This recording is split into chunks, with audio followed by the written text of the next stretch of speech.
पैरों पे खड़ा होना है अगर अनुभव से सीखेंगे बेहतर। चट्टानों सा विश्वास हमें हम कामयाब एंटरप्रेन्योर। चले संग संग चले संग संग चले संग संग ले मन के संग।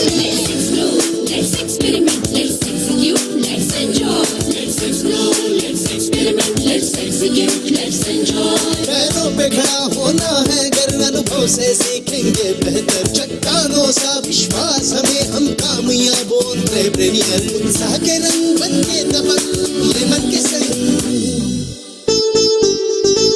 चले संग संग चले संग संग चले संग संग ले मन के संग। चले संग संग चले संग संग चले संग संग ले मन के संग। चले संग संग चले संग संग चले संग संग ले मन के संग।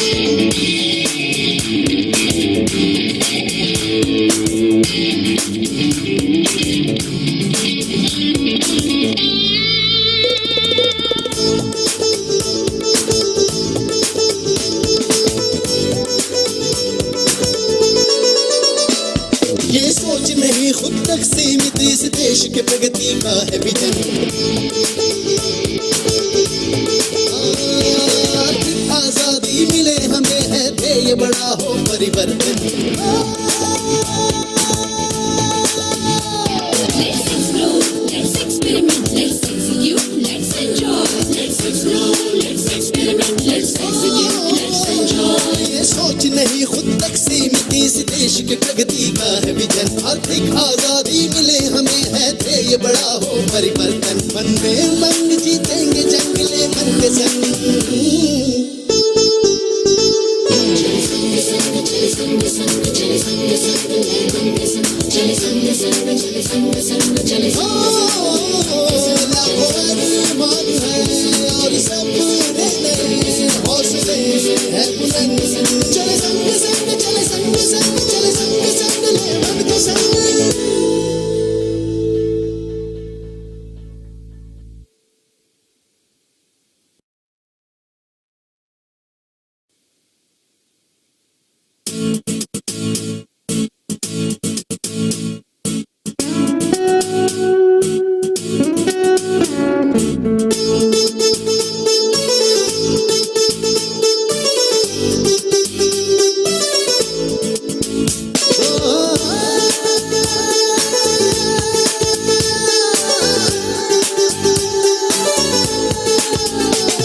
संग चले संग संग चले संग संग ले मन के संग।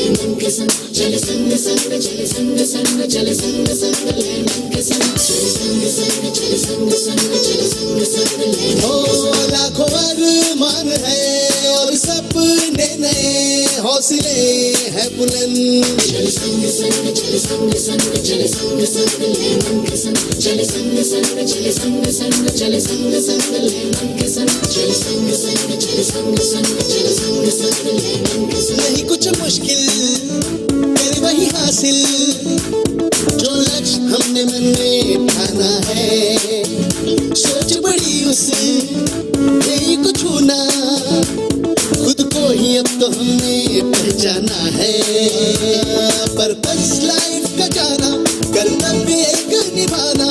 मन में उमंग जीतेंगे जंग ये मन के संग। चले संग संग चले संग संग चले संग संग ले मन के संग। चले संग संग चले संग संग चले संग संग ले मन के संग। चले संग संग चले संग संग चले संग संग ले मन के संग।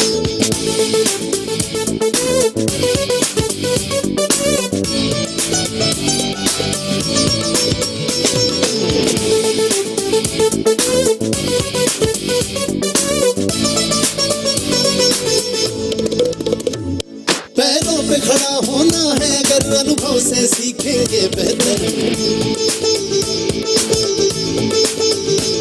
चट्टानों सा विश्वास हमें हम कामयाब एंटरप्रेन्योर। चले संग संग चले संग संग चले संग संग ले मन के संग। Let's explore, let's experiment, let's execute, let's enjoy. Let's explore,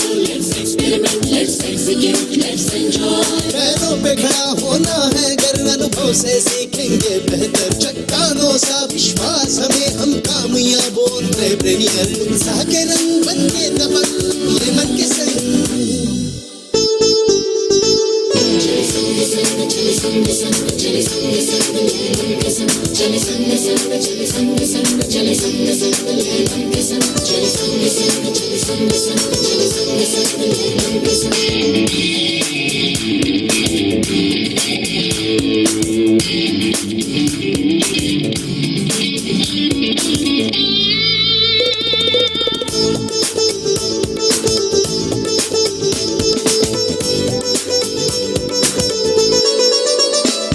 ये सोच नहीं खुद तक सीमित इस देश के प्रगति का है vision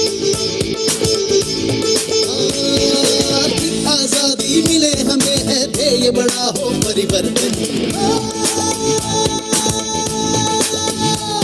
Let's explore, let's experiment, let's execute, let's enjoy. Let's explore, let's experiment, let's execute, let's enjoy. ये सोच नहीं खुद तक सीमित इस देश के प्रगति का है विजन आर्थिक आजादी मिले हमें है ध्येय बड़ा हो परिवर्तन मन में मन जीतेंगे जंग ले मन के संग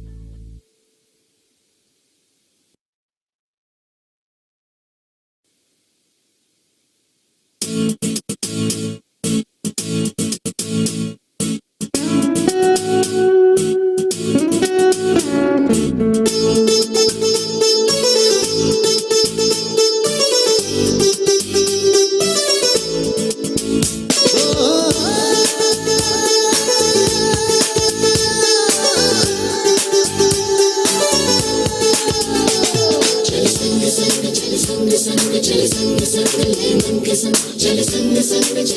संग चले संग संग ले मन के संग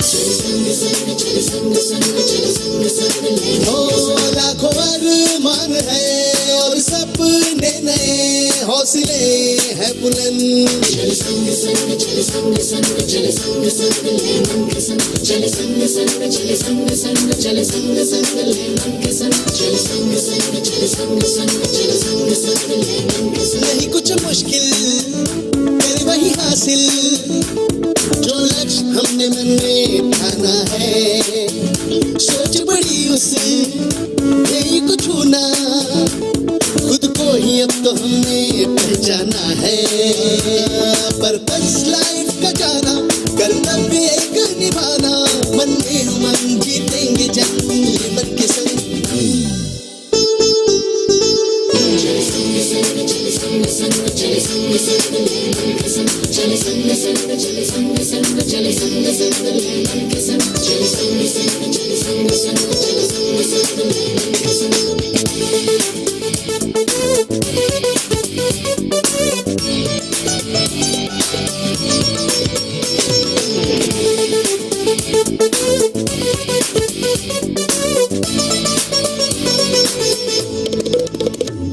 पैरों पे खड़ा होना है अगर अनुभव से सीखेंगे बेहतर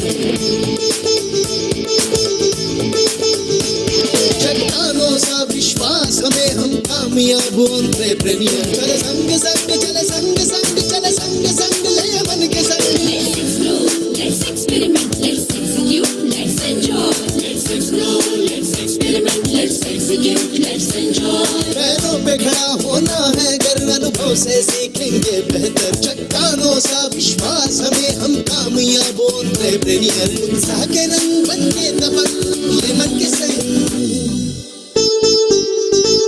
चले संग संग चले संग संग चले संग संग ले मन के संग चले संग संग चले संग संग चले संग संग ले मन के संग चले संग संग चले संग संग चले संग संग ले मन के संग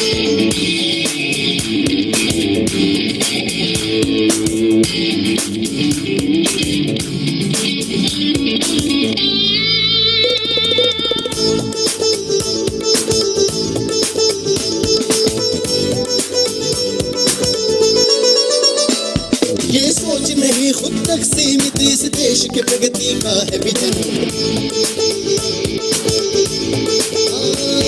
आर्थिक आजादी मिले हमें है ध्येय बड़ा हो परिवर्तन। Let's explore, let's experiment, let's execute, let's enjoy. Let's explore, let's experiment, let's execute, let's enjoy. ये सोच नहीं खुद तक सीमित इस देश के प्रगति का है विजन। आर्थिक आजादी मिले हमें है ध्येय बड़ा हो परिवर्तन। मन में मन जीतेंगे जंग ले मन के संग।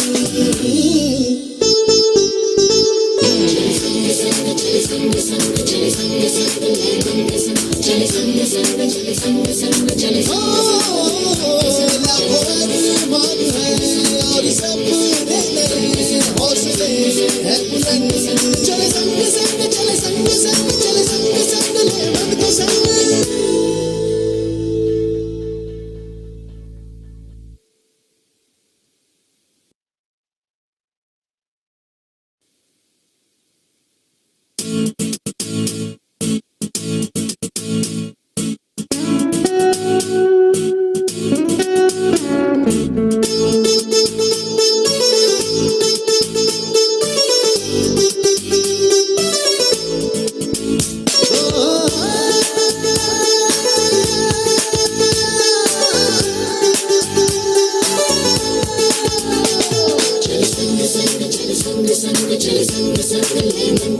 चले संग संग चले संग संग चले संग संग ले मन के संग।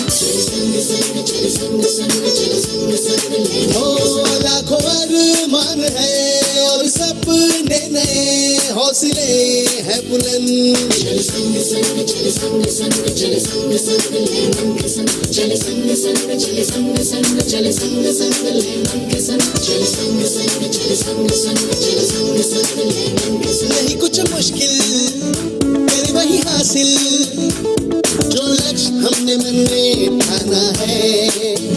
सोच बड़ी उस ध्येय को छूना खुद को ही अब तो हमने पहचाना है। पर्पस लाइफ का जाना कर्तव्य एक निभाना। मन में उमंग जीतेंगे जंग ये मन के संग।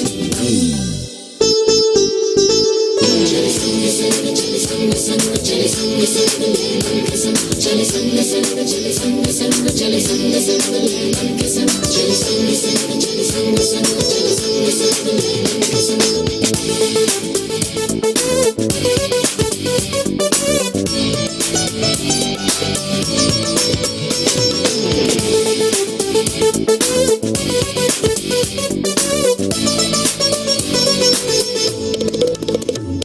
पैरों पे खड़ा होना है अगर अनुभव से सीखेंगे बेहतर। चट्टानों सा विश्वास हमें हम कामयाब एंटरप्रेन्योर। चले संग संग चले संग संग चले संग संग ले मन के संग। Let's explore, let's experiment, let's execute, let's enjoy. Let's explore, let's experiment, let's execute, let's enjoy. पैरों पे खड़ा होना है अगर अनुभव से सीखेंगे बेहतर। चट्टानों सा विश्वास हमें हम कामयाब एंटरप्रेन्योर। उत्साह के रंग बन के तपन ले मन के संग। चले संग संग चले संग संग चले संग संग ले मन के संग। चले संग संग चले संग संग चले संग संग ले मन के संग। चले संग संग चले संग संग चले संग संग ले मन के संग।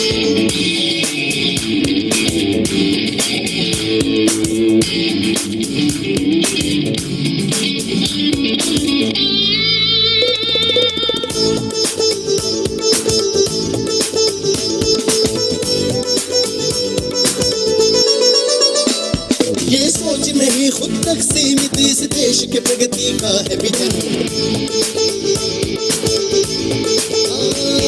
आर्थिक आजादी मिले हमें है ध्येय बड़ा हो परिवर्तन। Let's explore, let's experiment, let's execute, let's enjoy. Let's explore, let's experiment, let's execute, let's enjoy. ये सोच नहीं खुद तक सीमित इस देश के प्रगति का है विजन। आर्थिक आजादी मिले हमें है ध्येय बड़ा हो परिवर्तन। मन में मन जीतेंगे जंग ले मन के संग।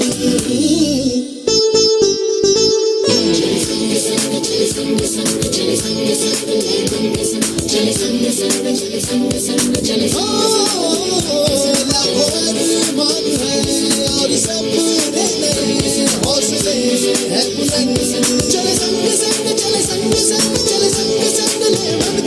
और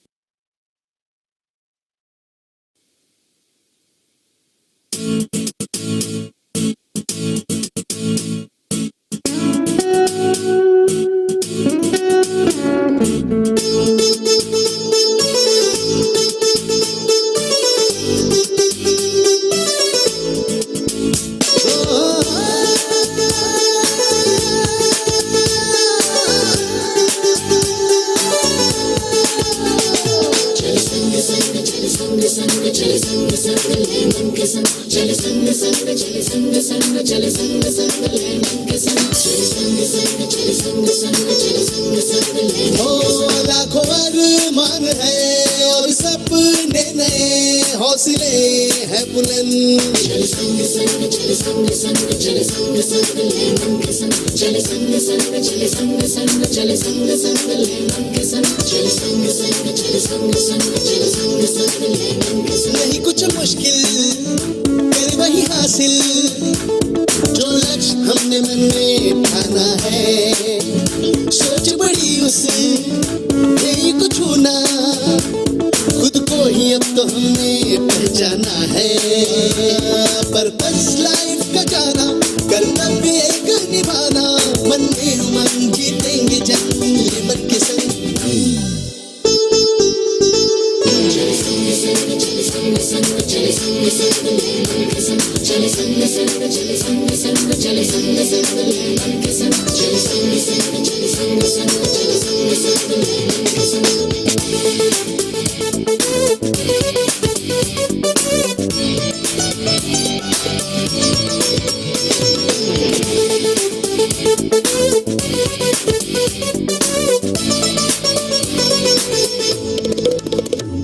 पैरों पे खड़ा होना है अगर अनुभव से सीखेंगे बेहतर चट्टानों सा विश्वास हमें हम कामयाब एंटरप्रेन्योर चले संग संग चले संग संग चले संग संग ले मन के संग Let's experiment, let's execute, let's enjoy. Let's explore, let's experiment, let's execute, let's enjoy. पैरों पे खड़ा होना है अगर अनुभव से सीखेंगे बेहतर चट्टानों सा विश्वास हमें हम कामयाब एंटरप्रेन्योर उत्साह के रंग बन के दबन ये मन के संग चले संग संग चले संग संग चले संग संग ले मन के संग चले संग संग चले संग संग चले संग संग ले मन के संग चले संग संग चले संग संग चले संग संग ले मन के संग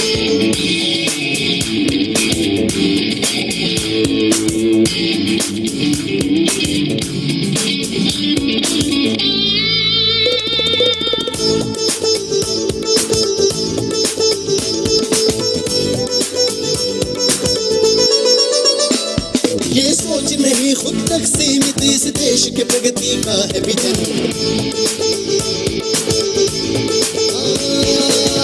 आजादी मिले हमें है ध्येय बड़ा हो परिवर्तन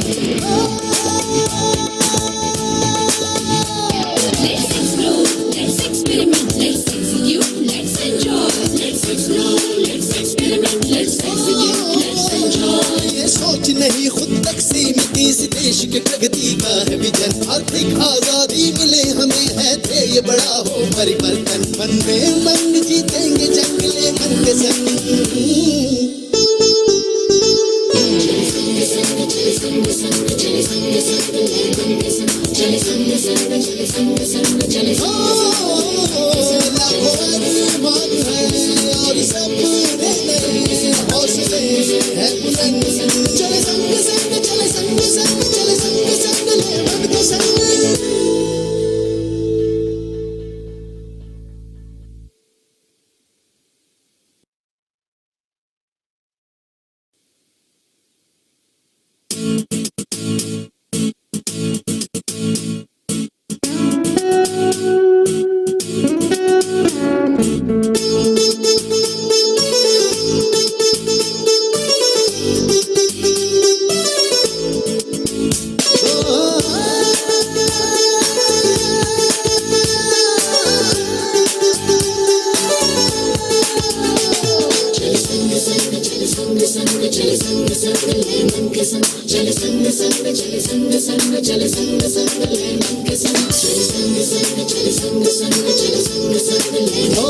लाखों अरमान है और सपने नए, हौसले हैं बुलंद।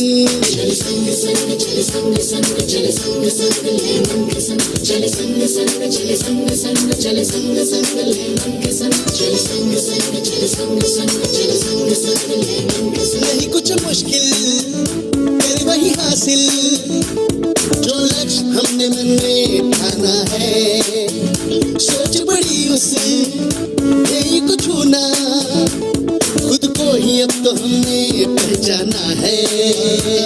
पर्पस लाइफ का जाना, कर्तव्य एक निभाना, मन में मन जीतेंगे जंग ये मन के संग।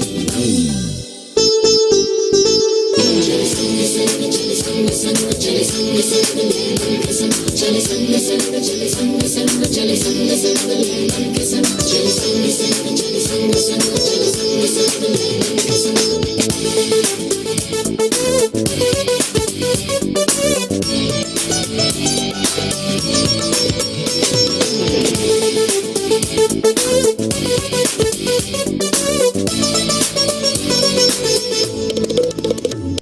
पैरों पे खड़ा होना है अगर अनुभव से सीखेंगे बेहतर,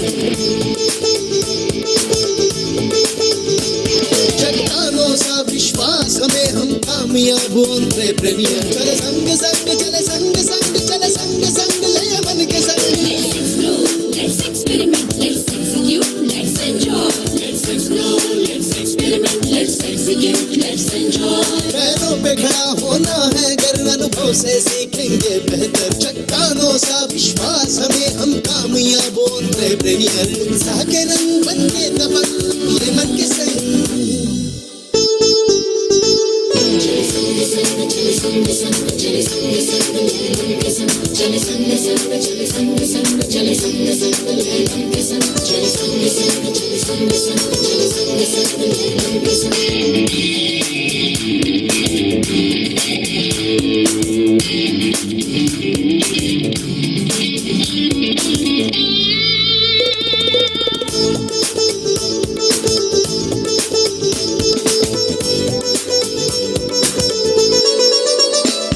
ये सोच नहीं खुद तक सीमित, इस देश के प्रगति का है vision.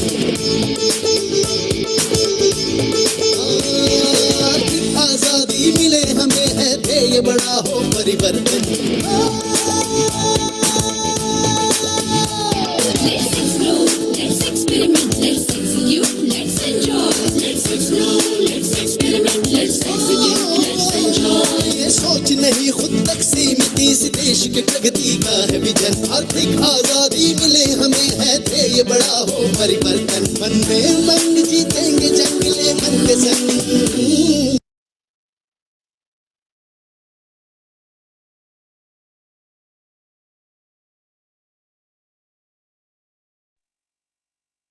All right, so welcome everyone. I welcome you all to this panel discussion, which we are doing today as part of this finale week, or I would say finale engagement of Entrepreneur Startup Contest 6th edition.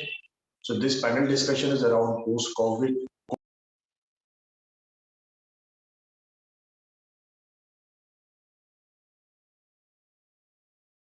So I'll be giving you an orientation about what we did at Innopreneurs at Whole since last 6 months, what has been the journey so far. I'll give you some orientation of Lemon also, and then we'll jump on to introducing the panelist, and then I'll hand it over to Mr. Deepak Manaria, who will be the host in this discussion for you all. So let me move forward now. My name is Krishnan. I had Innopreneurs Vertical at Lemon, and I'll be a co-host for today.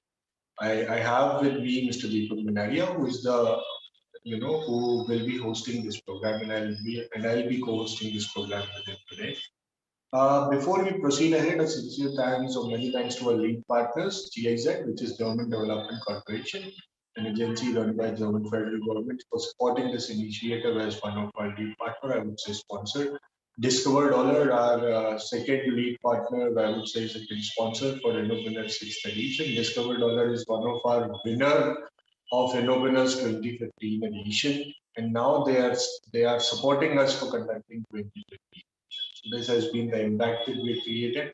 Then Bodiscap, a leading organization in miniature motors based out of US. So all of these three partners are supporting us, and with the help of these three partners, along with 150, others, like other partners who are associated with us, we are creating this entire Innopreneurs platform.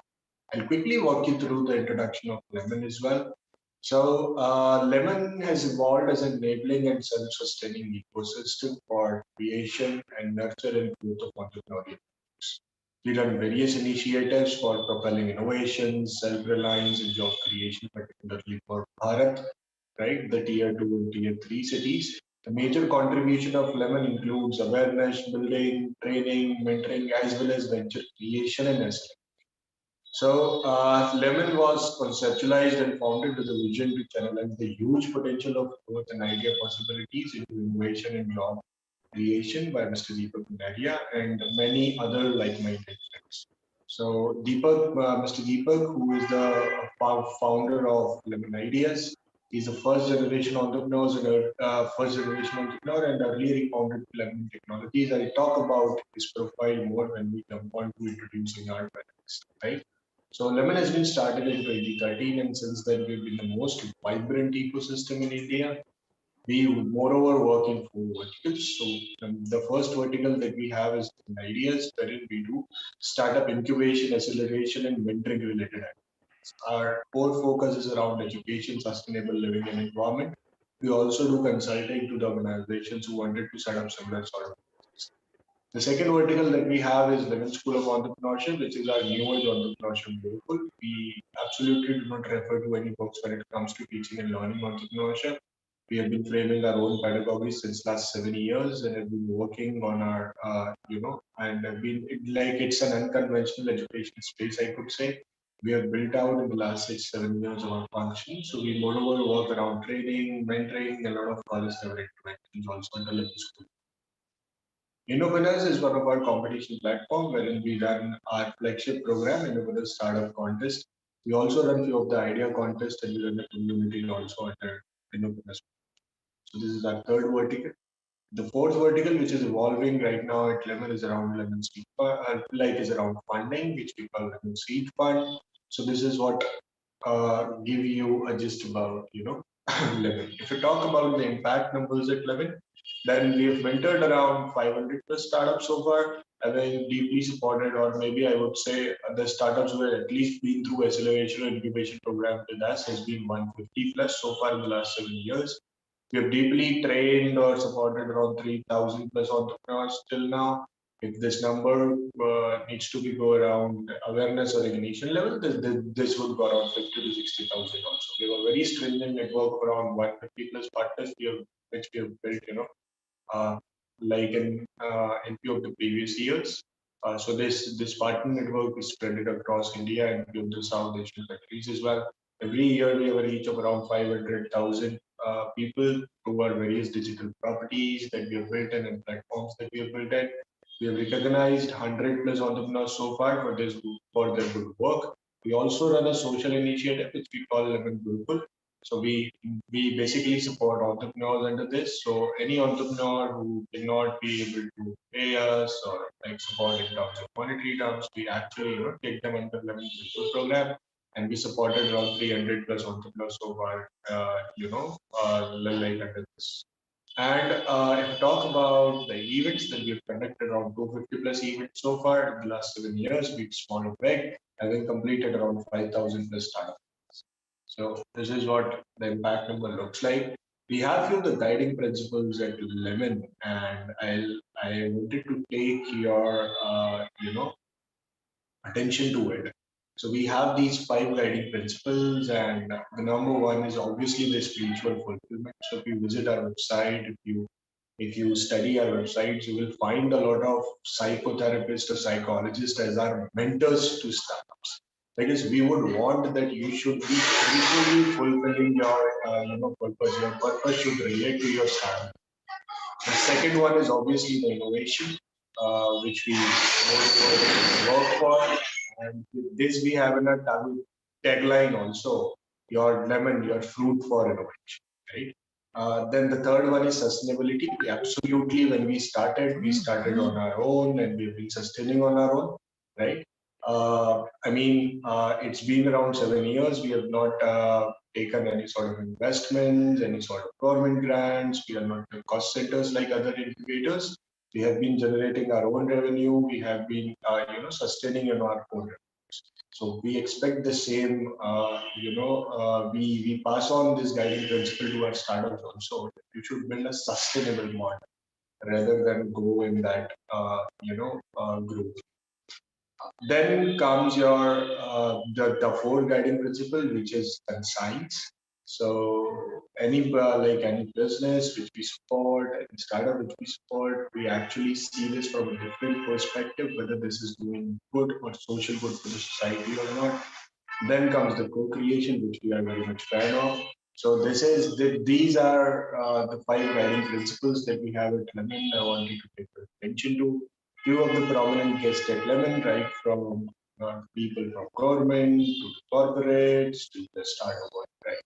So these people have been constantly coming to Lemon, supporting various programs and extending their revenue costs.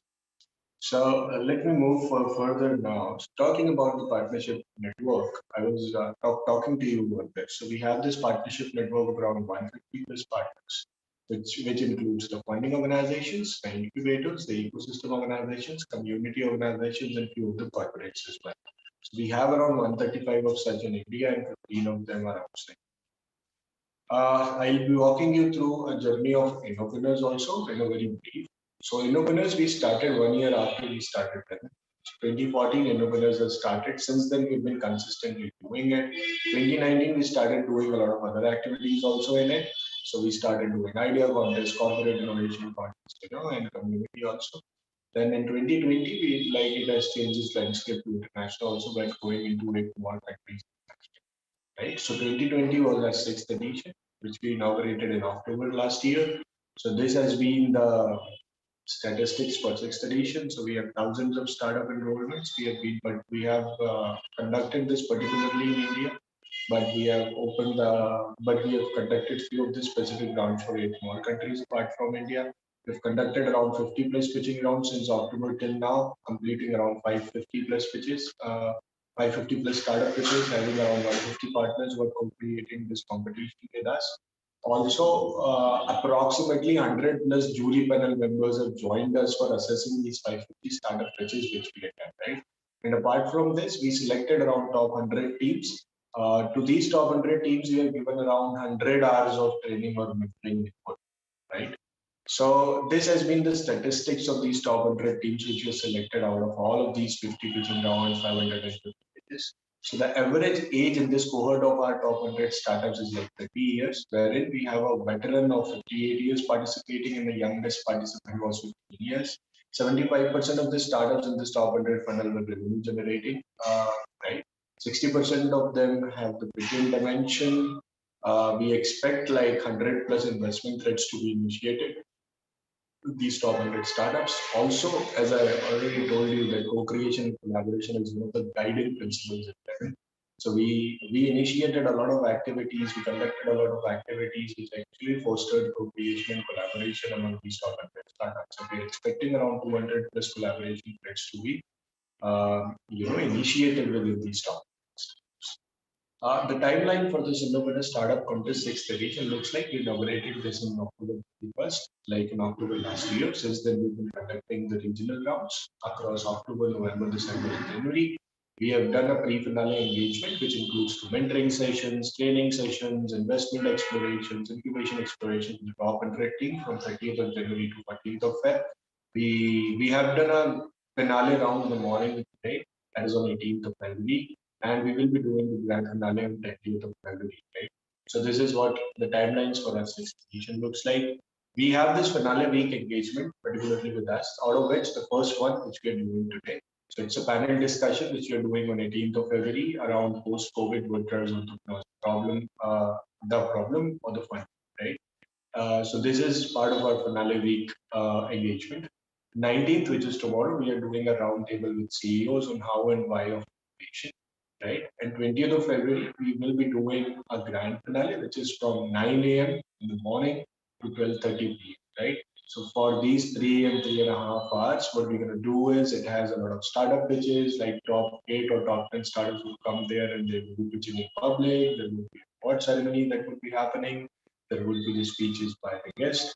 So do attend this grand finale ceremony and this roundtable will see you as well. So this 19th, it's on the same time, 7 between 5 p.m. to 7. So this has been our finale week engagement, which I just fleshed out to you. So this is like panel discussion. We are very much commencing soon.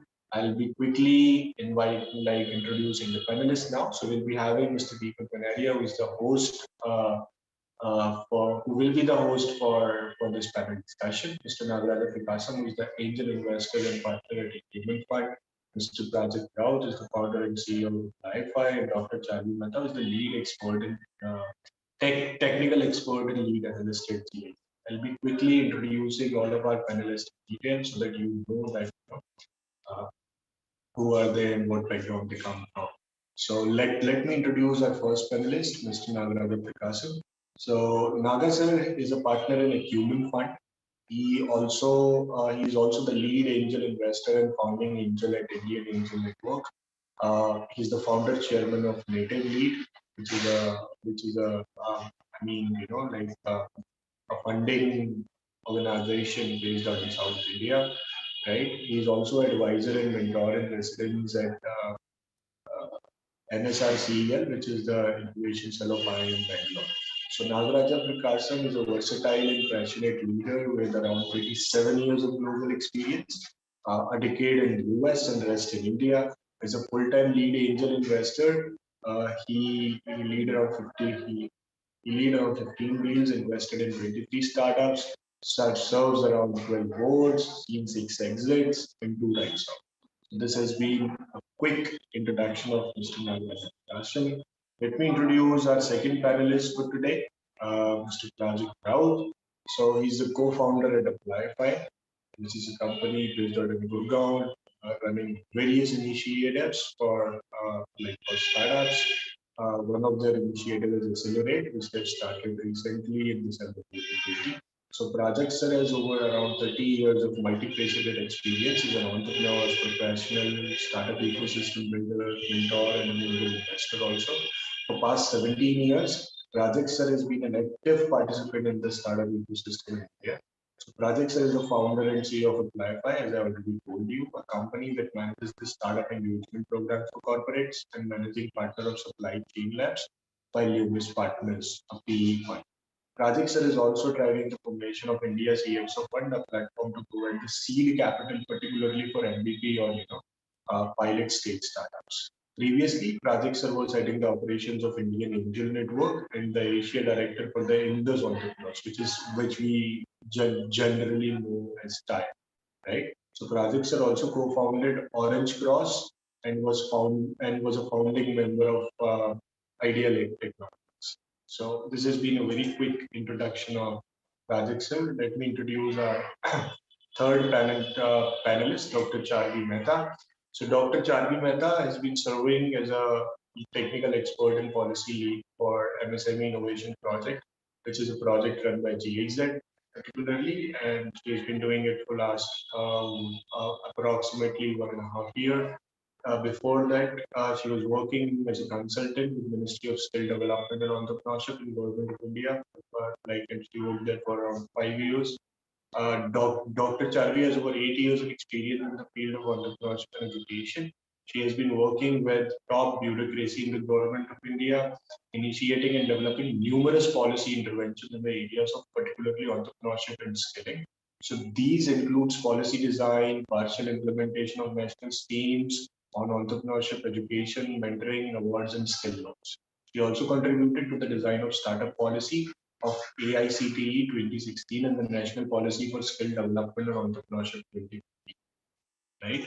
So I have my host with me, Mr. Deepak Manari. I'll quickly introduce him also. So Deepak sir is the founder and chief idea farmer at Lemon Ideas. He started Lemon in 2013. But before that, he has co-founded an IT company called Lemon Technologies, which got merged with Global Logic, which is now a 4,000 or 5,000 people company right now, right? So Deepak sir took an exit from that company in 2011, then started, then started doing a lot of activities around entrepreneurship and innovation. He started his own NGO called One Foundation also, and then in 2013 he started Lemon and co-creating the innovators platform as well. So this has been a quick snapshot of Deepak Binaria. We are very much available on the social media, on all the social media platforms. Do follow us. If you're on WhatsApp, do join our exclusive WhatsApp community. You can pause this video here and take the relevant links. Let me, with this, invite the co-host with me, Mr. Deepak Binaria. Deepak sir, over to you now for taking it.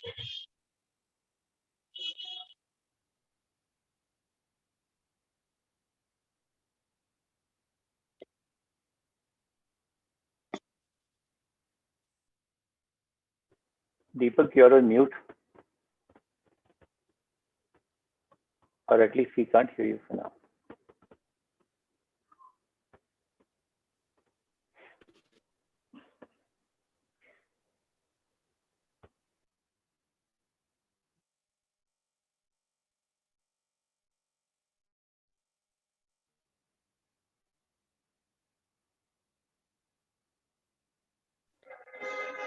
No, we can't hear you, sir.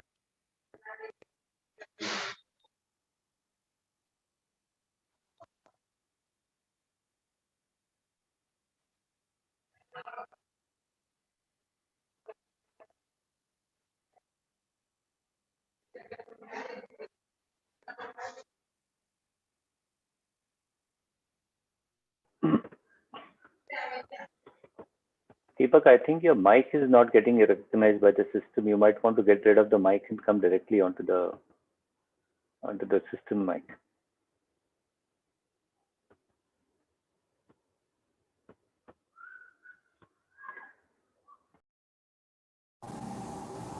Okay. Is it? Yes, it's fine now. It's fine. Fine. Okay. Thank you, Krish. I think these are technical glitches which happened at the right time. So thank you, Krish, for that wonderful introduction. I again take this opportunity to welcome my co-panelist, Nagaraja, Project, and Charvi. So I request all of you to please put your videos on. We are live on YouTube, and this is panel discussion going to get live streamed. And we have a lot of people who are going to watch this on YouTube. So thank you everyone for joining this evening over this discussion. Specifically, this is a sheer coincidence which I can see here that Chavi is part of ZIZ, and ZIZ has been a great support to us for last many years. She in fact co-hosted us in the pre-finale, and she was with us for all the 100 presentations. So that makes her here, which is her experience of talking to 100 startups in last 1 month is what she'll definitely bring out here. Naga is being known to us ever since we started Lemon, and this is how he has been constantly there for us, and he has been supporting, encouraging us to carry on this crazy work that we have been doing on our own. Project, yes, you again have been part of Lemon since start, and this is a sheer coincidence that all three, ZIZ, Project, and Naga, I know all of you through CIIE, I am Ahmedabad. So that's a sheer coincidence that during 2012, 13 days when I was contemplating what to do and how to do, and we were part of a program by ZIZ on capability building of incubators, and we were there at IIM Ahmedabad, and that's how I think the whole journey started. So thanks Prajakji, thanks Nagaji for joining us. thanks, Chavi, for being with us for all throughout for last 1 month and being part of co-hosting the entire Centurion startup stage and really getting into top 100 presentations. So with this, Thank you, I'll Deepak, for inviting us all. But it looks like, to be as a speaker or to your panel, you either have to be a woman or you need to be a bearded gentleman. Is it by design or default? Okay. I think Naga, good to reconnect back with you. yeah, it's a sheer coincidence, and I call it a yoga. It's all happening by yoga, and people have been meeting and cross meeting again and again, and that's how we have been moving ahead. So, thanks, Project, for that. So, we'll get this started now, and the theme for the discussion today, we are going to spend around 60 minutes on this now, where COVID has been a major aspect of life which we are going to remember forever. I don't think many generations have seen something like COVID, what we have very closely encountered over last 11 months. Last Innopreneur finale was the last event which we did in a physical format. Project, you could not join. I know that Naga was here for that for the grand finale, and after that, it's been all COVID, and it's all online, and online.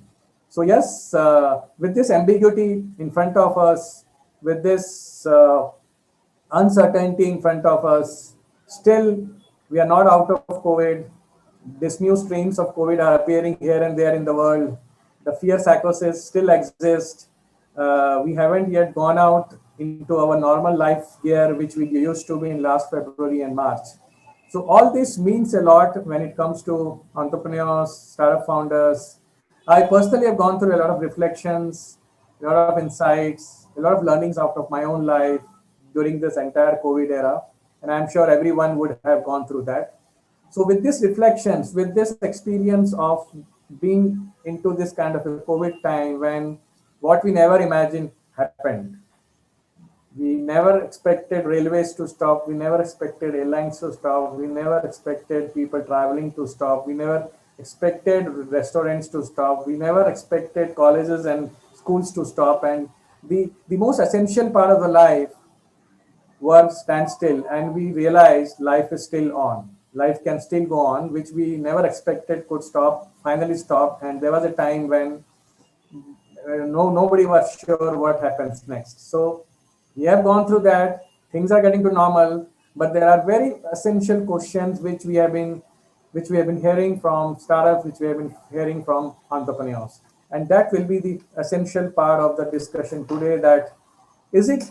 Is it this the problems that we face is more near to entrepreneurs now? Are they more visible out of the COVID time? Are the problems being faced by common people more visible, are more revealed to us as an entrepreneur, as a startup founders? On the second side, what the scenario when it comes to funding? What's happening? What is the reality? How much entrepreneur can really bank on the funding in the COVID time, or is it that the problem that they want to solve takes the takes the upper seat, or it is the funding attraction, or the kind of scenario or the kind of market is really evolving that takes the upper seat. So that's the kind of a theme which we have in front of us. I'll quickly move on to each of the panel for your quick feed, for quick experience sharing on this theme, and then we'll get into specific questions that we have on this theme. So I want very quick reactions from each of you, and then we'll get into the discussion. So quick reaction from Project. How would you react to this situation in front of us? Yeah. So thanks, Deepak, and folks, Naga, Jarvi. Good to reconnect back again onto this platform. So I think, much like you said, Deepak, you introspected and reflected upon your life during the COVID period.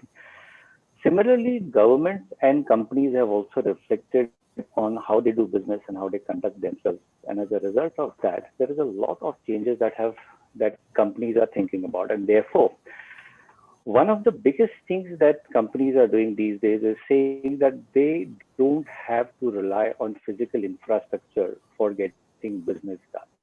What that means is that it leaves a lot of room open for a lot of innovation to come in, for a lot of technology to come in. And that leaves a lot of scope for innovation that can be easily implemented. So typically, even large companies would go to system integrators, to some of their consulting companies and stuff, and it would be a 1 year, 2 year project for implementing anything that was different from the way it was being done. Companies recognize that they have to change. Companies recognize that they have to implement technology, and companies recognize that this change needs to be done and implemented very quickly.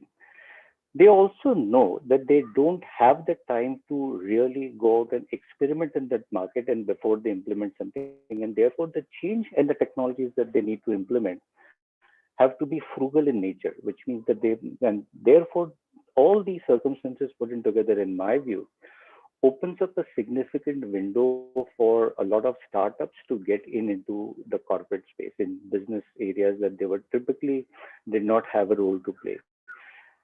Layer that with our government's initiatives to really foster entrepreneurship and innovation, the local programs that they have done, some of the policies that the government and some of the public sector units are doing to open the doors for startups. Agreed, there's a lot of gap between the intent and the way it has been done. But at least there is a momentum that is going on. Typically, government changes need to be seen. The impact of that needs to be seen in a 5 to 10 years time. In its early stages, but at least the momentum seems to be in the right direction. So net, I feel that the environment is ready, and I think both at the consumer level, there is a lot of acceptance of brands that are early from emerging companies. You've seen many of the direct-to-consumer brands succeeding in the marketplace, whether it's FMCG or even durable and consumer durable brands and stuff like that. I think that's a good sign. And on the other side, that the Indian corporate houses, including the traditional old businesses, are opening up to technology and are opening up their doors to welcoming technologies from startups is a very, very welcome sign.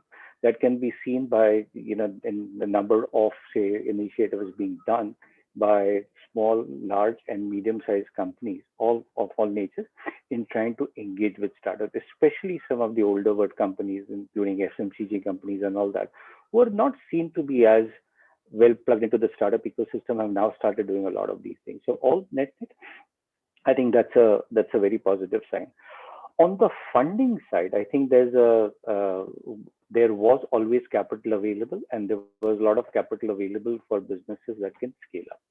It continues to be so. However, the competition for money has changed, in the sense, earlier there were a lot of speculative bets on high potential businesses. So therefore, lots of younger people with very limited understanding of how to build a business around the products and concepts may have been able to raise money.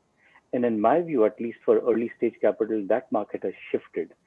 Investors are now looking for operational maturity of overall understanding of business dynamics before they start putting money in.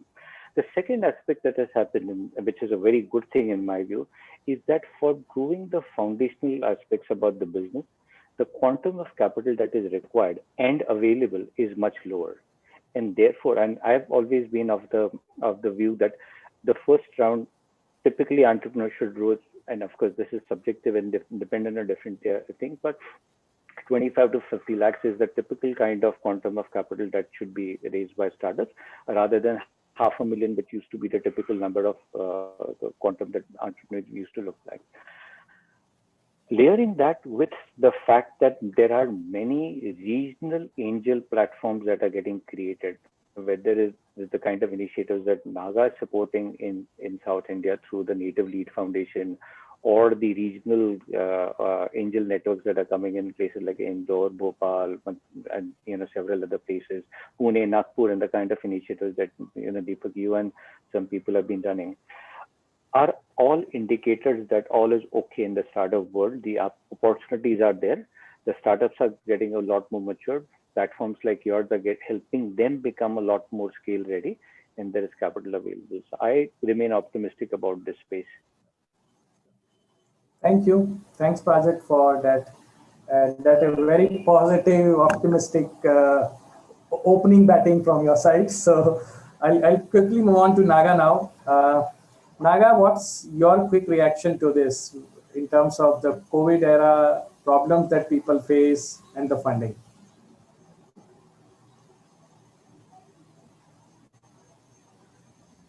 Yeah, I think from the probably second, third day of the lockdown itself, I've been doing maybe around many number of AMA sessions.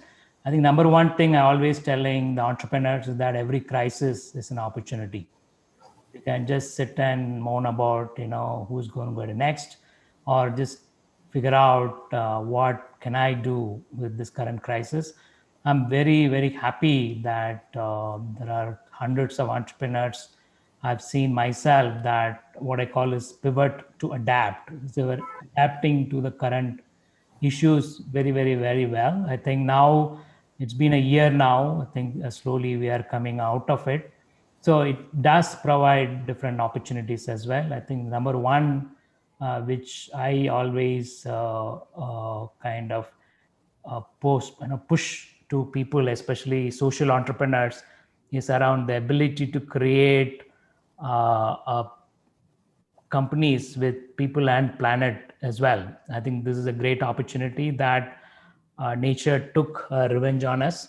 I think this may be an opportunity just to look at how each one of you as an entrepreneur can look at whatever you're doing. Are you taking care of people and planet as well? Otherwise, both are going to come to haunt you, right? Because if you look at the second day or third day of the lockdown, I got a message from Ola, right? This company raised $3.5 billion. And this is almost like the package that government has given at that time as a relief. So this company sent a note saying that please support our drivers, right? So I said, you guys raised $3.5 billion and you're asking me to support your driver. Like, what happened to that money? So this is where this utter negligence of the people aspect is coming, and we get carried away with this funding and splashing on different marketing and make maybe Google rich with their AdWords and stuff like that. And are you building a solid business that can sustain during this crisis? Right? A company raised $3.5 billion could not survive for a week. So that means that are you building a sustainable business, one for yourself and one for the planet as well, right? So this is very important. I think hope that lesson, what we've learned in the last 12 months, not forgotten, right? So I think that is something, human memory is very bad, right? People will think that, oh, this never will happen to me. And there are still people out there in Bangalore.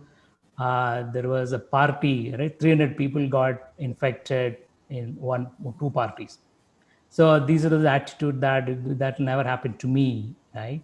Kind of a thing. So keep that learning very serious. I think build a sustainable business. If you do that, you don't have to worry about what's going to hit you, and I'm sure you will be in a position to take that forward. And if you look at many of the people who are solving real problem did not have an impact. I think 7 of my startups, and they've raised funds during this crisis. And there are some of them grown 500% during the crisis. So are you building a business that sustains external problems, as well as can you also be good to do whatever you're doing? So think about each one of you, what the idea that you're working on it. And if you build a sustainable business, then automatically you will do very well. And then comes all of it, because every event in India is all about funding, right? So funding is just one element of it. And if you just build a very good business where your customer is happy, and I'm sure the more customer you have, the investor will knock your door. Yeah, I'll just stop here. Yeah.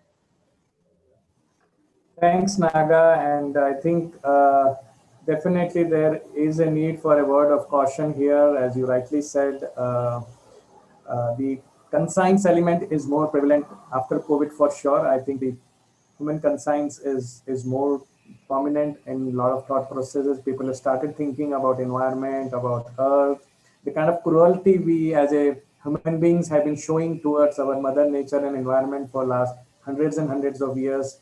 I think those are the areas which definitely have got more prominence with the layers being removed because of the COVID. So there's definitely a very positive silver lining in the COVID era also.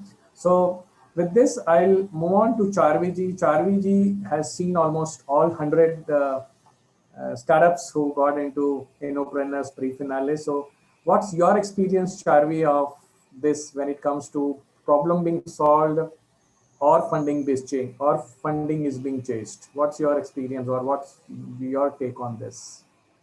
Thanks, Deepak. I think I can't stress enough that COVID actually changed the entire last year. I mean, it made the entire situation for all these startups, and not just startups, but other stakeholders in the ecosystem very difficult. It impacted the earnings of the startups by almost 20 to 50%. And this actually resulted in a lot of liquidity crunch, loss of jobs, and supply chain disruptions and other issues that they were facing. In fact, we also at GIZ had a series of discussions with the stakeholders, including the government, the incubators, BMOs. We called in a lot of startups also, where they could share their experiences, first-hand experiences actually, of how they are surviving the entire situation. So one good point that I felt through these entire discussions, and also through when I saw the 100 startups at the idea competition, was that everybody is willing to come together and solve this problem. So you will see that it's not just the startups that who are trying to deal with the situation and trying to survive, but then the investors, incubators, business membership organizations, and not to stress enough, the government is also coming out in the open, and they are doing their little bits to keep the entire ecosystem afloat and help startups as much as possible. So they've come up with many innovative ways also. For example, a lot of startups came up with, they modified their business models and came up with sanitizers and reusable masks, PPE kits to survive the situation. The government, wherever possible, was trying to provide funding. Incubators and business membership organizations started going digital actually to a large extent to support these startups in this situation. So I think that one important thing that I've seen here is that there's a lot of adaptability, resilience amongst human beings, amongst startups and others, which has helped the entire startup community and ecosystem survive. So I feel that with now economy is getting better, things moving, lockdown removed, startups will catch up very soon and things will get better. Yeah, thanks, Charvi. And in fact, just to mention here that though this competition is designed to be a competition, and a lot of people get into it, but one thing is for sure, which I can definitely feel very happy to share, that by the time they leave this platform of Innopreneurs, there's definitely some seeds of collaboration which are sown by us because of consistent effort that we have been taking ever since. Though they've joined for competition, but yes, they definitely build up a lot of collaboration internally, and that's how it really gets unfolded. One interesting fact is that somehow money is something which always attracts everyone and anyone. I think there would be very less number of people on this earth who would not get attracted. I don't need money. So almost there were only 4 startups out of 100 which said we don't need money. All 96 had marked yes, we need. And I don't know, this is the kind of a scenario which who is responsible for this in this kind of a scenario building, when the thought of an entrepreneurship or thought of starting up is coupled with a thought of raising fund. So is it that the scenario, the kind of an startup branding which happens around the media hype, or what is responsible for this, that every youngster or everyone who wants to aspire to start up, who wants to create some solution, has a very intelligent thought of funding coupled with it. So I really want a quick reaction on this, because they may not have done anything on ground. They may not have actually proven their solution. They may not have actually achieved any customer value. They may not have done significantly on ground, but the thought of that I want money is always big. Yes. So out of 100, there were only 4.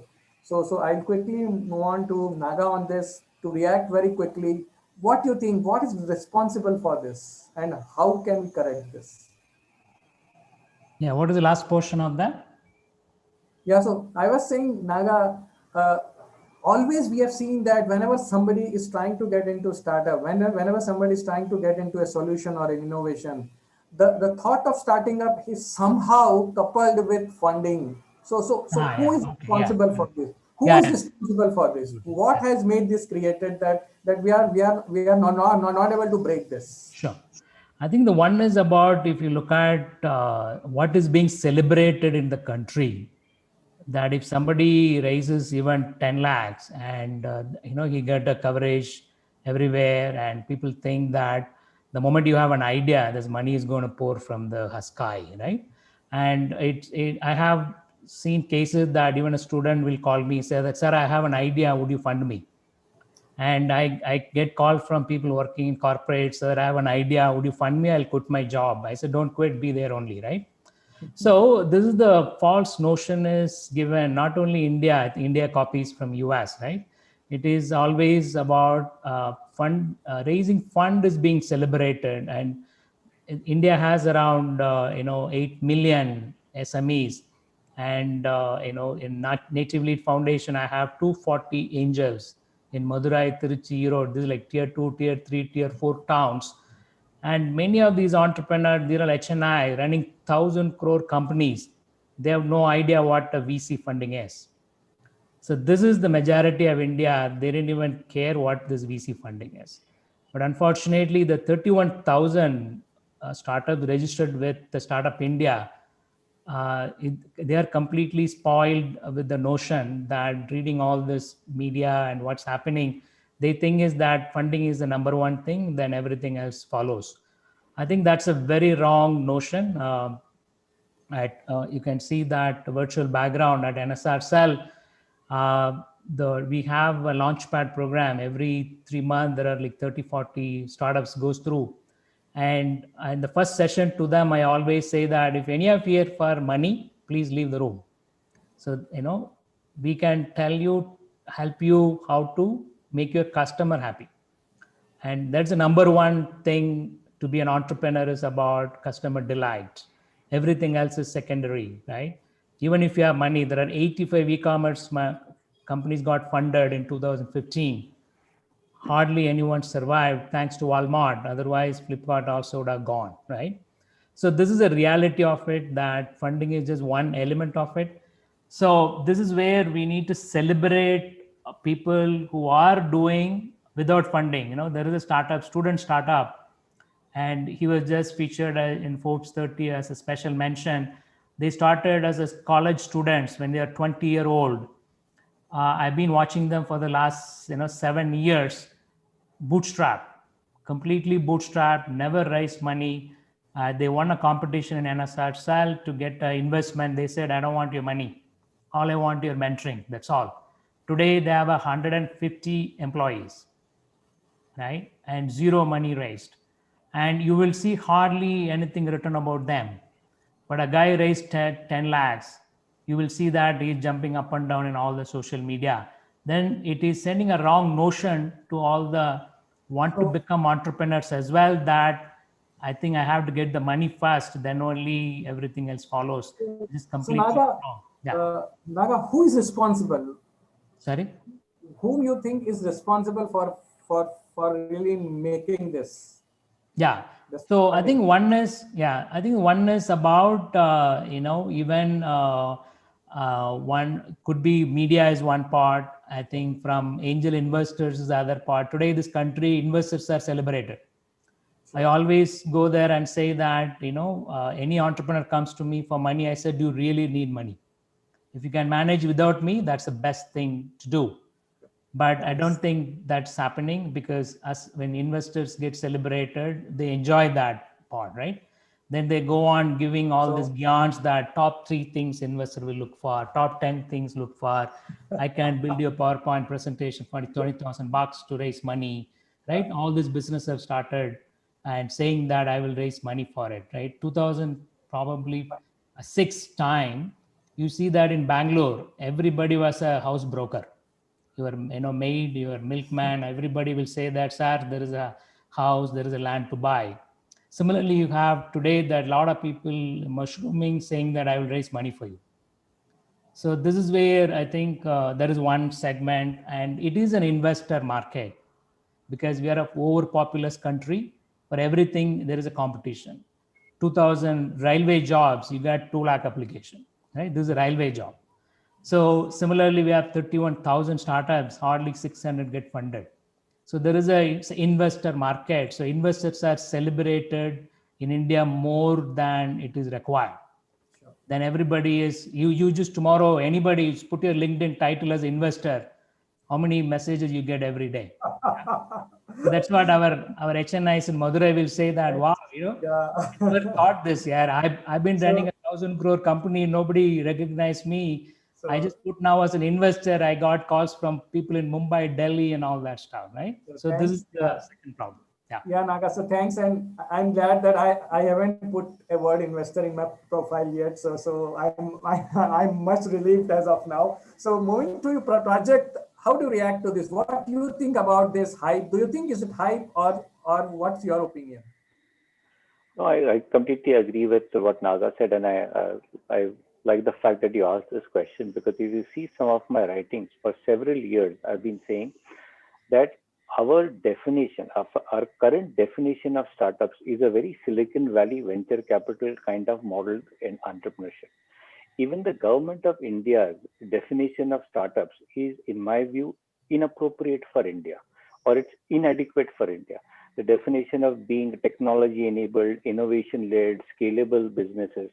Yes, that's one definition of entrepreneurship, but that definition is the kind of definition that typical venture capitalists would look for, because the business model of a venture capitalist is different. Our definition of startups has to be any legitimate business that the entrepreneur wants to do to his or her abilities. Whether that employs one person or whether it employs 10,000 people doesn't really matter.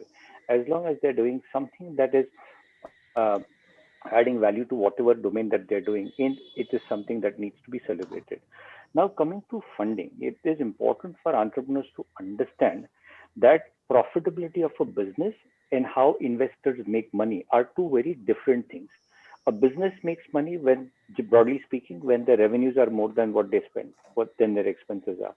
But investors don't make money that way, or venture capitalists don't make money that way. They put money into a business, they buy equity into your company, but they make money only when they're able to sell that equity to somebody else at a significantly higher price. And therefore, the dynamics of that business are completely different. There will be hundreds of thousands of very good businesses that will not be venture capital fundable. The notion that venture capital is the only driving force for entrepreneurship and startups is something that needs to be broken quite significantly. Yes, there are certain businesses that can attract venture capital. The numbers that Naga gave, 30,000+ startups, only 500-600 get funded. It doesn't mean that the 29,000 businesses are not good. Maybe half of them are really very good. Maybe many of them are good in nature, and they could be profitable businesses for the entrepreneur, but they don't serve the venture capital model. And I think that's a difference that we need to do. Now, coming to your question about saying that, this need for capital is interlinked with the decision to become entrepreneurs. And it's understandable to a certain extent that many people who don't have the means of even getting started or building the businesses may require some financial support when it comes to getting started. However, there are various ways in which that can get done, whether that comes from, say, for example, advance from a customer, whether that comes from pooling together very small amounts of money from family and friends, or even, say, for example, a lot of businesses that I come across can typically do with, say, maybe 10 lakhs of capital. If you go and ask one person for 10 lakhs, it's going to be difficult. But can you find 50 people to put in 20,000? Can you find 20 people to put in 50,000? That's possible for a lot more people. And those kinds of business models don't need to rely on the venture capital kind of returns that businesses will do. Say, look, with 10 lakhs of capital, if I'm able to be successful, you know what? After 2 years, I'll give you 25% interest on their capital. That's 10-15% more than most people will be able to make on the stock market. Now, I think it is important for us to also educate entrepreneurs about different ways in which they can get started and get capital for their businesses. And yes, some businesses will be ready for venture capital, but they need to understand what it takes to be venture capital ready for that business as well. Okay. Thanks, Project, for that well-balanced thought that, okay, money is required, but through what sources money has to come, and is equity funding the only way out? So I'll quickly have one thing for each of you, and then we'll jump on to some kind of a rapid fire and then a Q&A with the audience.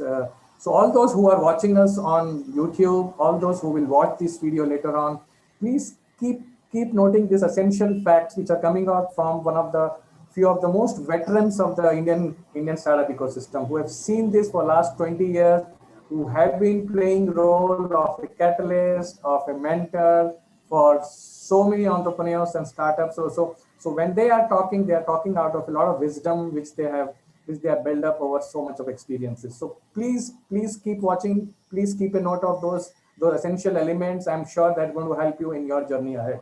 So coming to three themes now. I have one theme for a project, one for Naga, and one for Chavi. And apart from the specific question, if there's any burning thought, if you have, please, others, please do share your thoughts. So coming to you, Naga, now. COVID has definitely pushed healthcare as a one sector prominently. Out of all last 5 editions of Innopreneur Startup Contest and this edition of Innopreneur Startup Contest, healthcare is one sector which used to be in the bottom 3. This time it is in the top 3.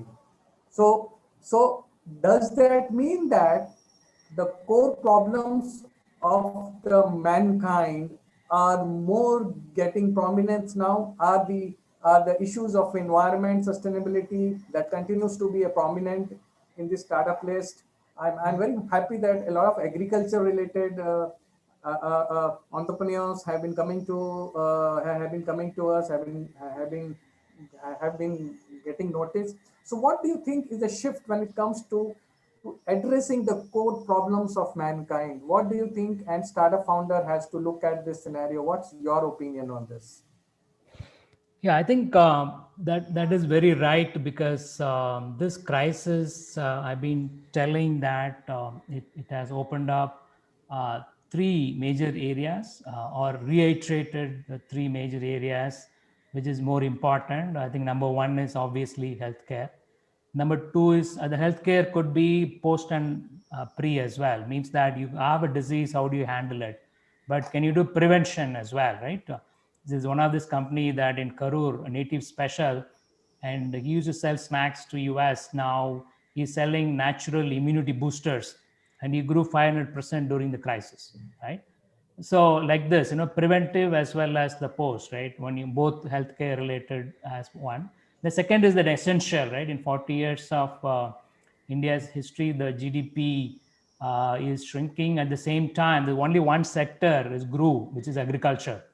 People who realize finally that end of the day you have to eat every day, right? You cannot eat your AI or your mobile phones, that you need something to eat and survive. So agriculture definitely is proven to be an important sector as well. That is number two. And number three is the entire skilling part, where people have realized about the physical ability is not there. Then how do I provide skill? It could be school, children, or is it the 1 crore people who gone back to their villages, upskilling them? Skilling doesn't mean that immediately go online. Still, India is a poor country. We have a 377 million people in poverty line, below poverty line. So internet is a luxury for them. So how you are going to reach them? And I even found amazing innovations that, just putting a loudspeaker in auto rickshaw, there people are teaching, right?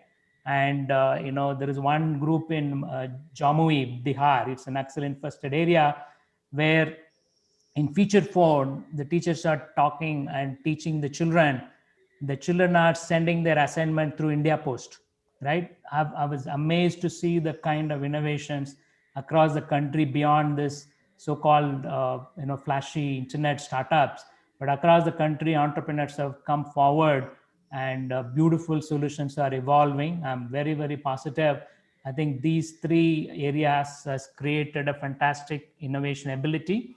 But as I mentioned in the first meeting, first question as well, that don't forget why we are in this problem, right? We took nature for granted. So do not forget, so that include the people planet element on anything you do. Otherwise, the nightmare of 2020, it's waiting to come back and haunt us again. Or yeah. Sure. Thanks, Naga. And I think one of my own reflections have been during last few years has been that our parents and grandparents were more wiser than us. We are more of a spoiled, educated brats of this modern age, because what they used to do, they used to tell us, we are going back to those practices. We are actually going back to those essential practices which had so much of element of care for nature, care for self-heal, care for environment, care for long-term sustainability and all that. Just that they had not kind of wrapped it with this kind of words. But I think yes, I think grandfather's university or grandparents' university would have been much successful model for us if it comes to making this world a better place. So thanks, Naga, for that. I'll move on to project now. So project, when it comes to funding, the startup, scalability, how is your market size, how big you can become in the shortest period of time. I think those kind of questions they come, which is obviously because investor has a reason, because he's expecting return. He at times he wants his money to grow 2 times, 3 times, or 4 times. So obviously he would look at that, okay, if this is small today, how can it become big? Now, in the changing scenario, if we have to look at the core problems of this country, agriculture, healthcare, remote education, skill building, there are so many core issues here which are still there, and majority of the people probably do not have that kind of an access which we have in this urban population country. So this e-way or this digital rider for a solution to be scalable and become a promising story. How do you react to this changing scenario project? Is that the only way that people can look at that? Okay, you need to ride on the technology or e-wave or an app or a web to scale your work, or you think there are some more ways also? To see, there are obvious benefits of leveraging some level of technology. Even say, for example, using Gmail is a use of technology. So some of these have become commoditized, and therefore we don't realize it as much. But say, for example, a weaver in Rajasthan or a handmade shoemaker in Jabalpur, for example, going online and selling on Amazon itself is use of technology. So technology doesn't really have to be something that you create and build out of. However, the point that you're making is right. It is, when you think of doing something that is led out of your passion, saying that I'm interested in putting a business in this of this nature. I believe there is a market. I believe that whatever I'm going to create, people will value. I will be able to make or sell it or service it for so much, and people will be able to pay so much more for it. As long as the entrepreneur or the founder believes that there is money to be made on that business, he or she should pursue doing that to whatever ability he or she can. In some cases, some of those businesses will have an inherent need for technology to be part of that entire business construct itself. And that's fine. Then, in which case, you need to have a business that is technology enabled. However, there are lots of businesses that really don't need to be technology enabled, but technology can be a support when it needs to scaling that up beyond a particular area. And say for example, a lot of these concepts called cloud kitchens have come, and I'll just illustrate with an example. A cloud kitchen is what somebody making food somewhere, and rather than having a physical space for people to come in and eat that, people are placing an order on a digital platform, and somebody is selling it. Now that is a good use of technology, but is technology important? No. There were enough people who had this cloud kitchen kind of a concept where it was some family making food at home. People would make a phone call and place an order, and it gets delivered to that place in some form of fashion. Now, is this in today's age, when you put that in, I had a public debate with one of the ministers of several years ago on one of those platforms, and my point was that, look, today, if I have a cloud kitchen and I put my thing on a mobile app, and you order me through Zomato, I will be called a food tech company, I will be called a startup, and you will give me tax benefits. But at the same business, instead of putting my food on Zomato, if I were to put a poster below your building and you have to make a phone call to me for me to send it to you, I will be called a small and medium enterprise, and I will not be able to get the benefit of the taxes and stuff like that. I think this entire definition of who is a startup, or you can only be a startup when you're tech enabled, etc., is a creation of the entire ecosystem, us, media, government, and all of those. And I think initiatives like these, which I was therefore very happy to see in the morning a company like AgriU, which is doing phenomenal work at the ground level and teaching farmers about or helping capacity building in farmers without using apps or anything. It's doing stuff on the ground. So short answer to the question that you asked, certainly not. I mean, obviously not. Technology is not the only way in which businesses can get done. Anywhere, any kind of business that you want to get done can be done without the use of technology. Technology only enables you to expand that business a little more efficiently than otherwise you would have been able to do. And certainly it helps you in expanding it a lot more than what you would have been able to do. But that is not a necessary ingredient of starting off a business.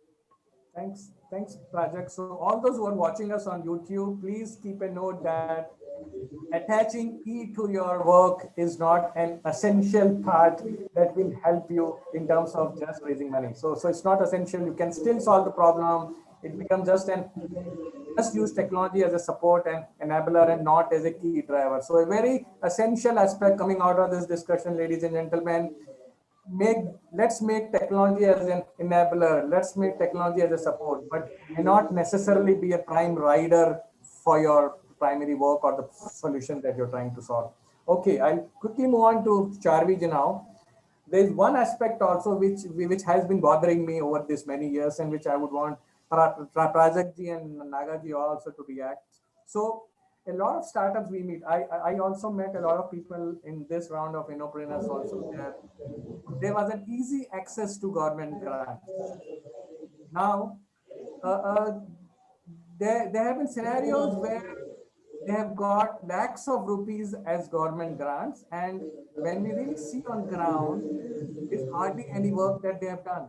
I've been talking to a lot of incubators, and most of the incubators are struggling that we have money, we have been giving money, but we have not been able to hold entrepreneurs or anchor entrepreneurs to bring out the output or bring out the value from it. So, Charvi, what do you think about this aspect when, in form of a government grants, because a huge public money has gone into the hands of a huge battery of incubators in the country. People get money to do their R&D, to do their innovation, but when the output is not coming, what's your take on this? So Deepak, I think we lost Charvi. So till she joins, I would want Project and Naga you to react to this. What do you think about this situation? Naga, you want to go first? Yeah, can you repeat the question? Is it about the Yeah, so incubation? Naga, my specific question was there is an easy access to government grants through a lot of incubators. We have been meeting a lot of entrepreneurs and startups also who get these government grants, and these incubators have also been facing a challenge that even after giving grant, the anchoring of an entrepreneur or bringing out the value from them is getting difficult. They have to chase entrepreneurs that, okay, boss, we have given you grant now, do something, do something, do something. So does that mean that this easy access to government grants is making entrepreneurs deviate from their core Yeah. area of solving a problem? What's your take on this, Naga? I think the one is see this money available to them to solve serious problem. I think that's good because and what are they using this money for, and what kind of startups receiving the money is very important because there are many places. What I call is about the road need to be laid, right, and then only you can drive the car. So the government is the best person to lay the road, right? Because if you look at the internet, the government invented the internet, then like thousands of companies become billionaires using the internet. But if you had asked the company to invest to go build the internet, it would not have happened. So I think the grants is the great medium for any government to bring out problems to be solved which are otherwise not going to get solved. Even I wrote an article a few years back that the CSR money should even come to as a grant to social businesses. Even last week I wrote about social business should be defined in the country so that they can get some of these CSR grant, other grants. Otherwise some of these people may not be getting the market ready money, right? So that is for sure. The second is about for always, any program that government does, there is always a leak will be there, right? So there are some people do that properly, some people know how to game the system, and but some of these will get caught up, right? I was invited, I think by Niti Aayog to address all the incubators funded by Niti Aayog. So the point they were asking me to talk about is about how you are building an ecosystem in Madurai and without any support from anybody. So tell all these incubators that you have taken the first level of grant from government, but you have to build a sustainable models so that you are able to support more entrepreneurs in your region. So the 2 points I've told many of the incubators in that room. Number one is about, so this government is funding an incubator in, say, Jaipur, means that you have to develop the Jaipur ecosystem. But unfortunately, you can see that an incubator funded in maybe in Bhopal, sitting in Bangalore, looking for entrepreneurs, right? So I said, if government wanted to, promote more Bangalore entrepreneur, the money would have come to Bangalore, right? Why it went to Bhopal or why it went to some tier 3, tier 4 towns of the country means that you have to develop the local ecosystems of entrepreneurs and of investors as well, so that you local solve local problems. So which is not done today. And I've seen cases, that the many of these amazing schemes government has provided to the incubator, and from their side as well also they want performance, right? So then people know how to game the system, then pull 5 guys from Bangalore and say that I funded them, and these guys went on raising more fund, so that the more and more same guys get hopping between different incubators and try to leverage the existing resources available for the local places. So that's what I always push you, Deepak, as well, that you need to develop Nagpur. That's the only reason I'm very involved in helping Lemon, is that we need to develop Nagpur entrepreneurs, right? And there are people in Delhi, there are multiple people to support people in Delhi or Bangalore or any metros, but there is, for Madurai there is nobody there. So this is where we have developed systems that we were able to identify 100 entrepreneurs last year in Madurai, Tiruchi Road, Karur belt, and we said we will support ourselves. So now government of Tamil Nadu EDI want to support. I said you're welcome, and we'll be happy to work with you. But the thing is, the need is about putting some stringent systems around the outcomes. That what is the outcome? I gave you money to develop your town. How many startups you created in that town? I give money to develop entrepreneurs in your college. How many startups you created in your college that need to come in, so that this growth is across. It's not metro, because Bangalore becoming like a Bollywood, right? If you want to become a Shah Rukh Khan, whether you are in Nagpur or West Bengal, you catch the next train, go to Mumbai, right? So today that you want to be a successful entrepreneur, people are coming down to Bangalore, which is completely ridiculous. Yeah, that should stop. Yeah. Sure. Thanks, Naga.